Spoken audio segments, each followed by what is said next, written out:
Hello world, it is Tuesday, July 28th, 2020. I think today would have been my mom's 92nd birthday, if I'm not mistaken. It's a beautiful morning in Defiance. Had some rain finally yesterday. I think we got about an inch based upon the water level in my pool. And it's substantially cooler this morning. 77 yesterday morning when I went out and ran. This morning I rode my bike and it was about 64, I think. Quite pleasant. Still a little humid, but not terrible.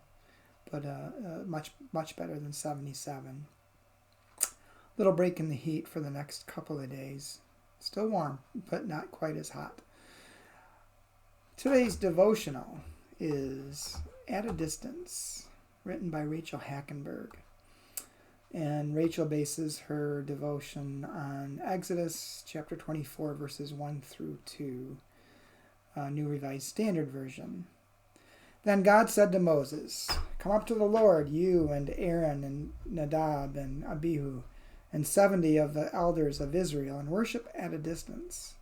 Moses alone shall come near the Lord, but the others shall not come near, and the people shall not come up with him." And Rachel writes, "The covenant is signed, sealed, delivered. The laws are outlined. The holy days are marked for observance. It's been a long journey to this point, but finally the ancient Israelites can celebrate the arrival of a new post-Egypt community normal. To commemorate the moment, God invites the elders to worship at a distance. At a distance. After all they've been through. After all their struggles, all their laments, all their longings. After the miraculous highs, crossing the sea, gathering bread from heaven, following a blazing fire. After the horrid lows, searching for fresh water, battling with other tribes, leaving behind their buried dead. After all of it, God invites the people to worship at a distance. You would think the shared trials and triumphs would produce intimacy between God and the people. But no. Keep your worship over there, please. Don't come any closer. Always at a distance. To be sure, God socially distances for the people's own good. It's not like one just runs up and hugs God without expecting to be seriously burned by holiness. But the wisdom of distance doesn't erase the people's desire for nearness and touch and comfort. Not just a pillar of fire to watch, but a small bit of flame to keep warm. Not just a cloud to follow, but a hand to hold. But God is clear. Keep your distance.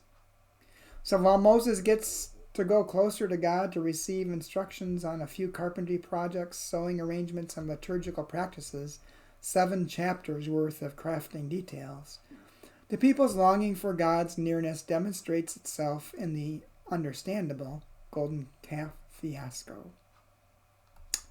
And Rachel's prayer.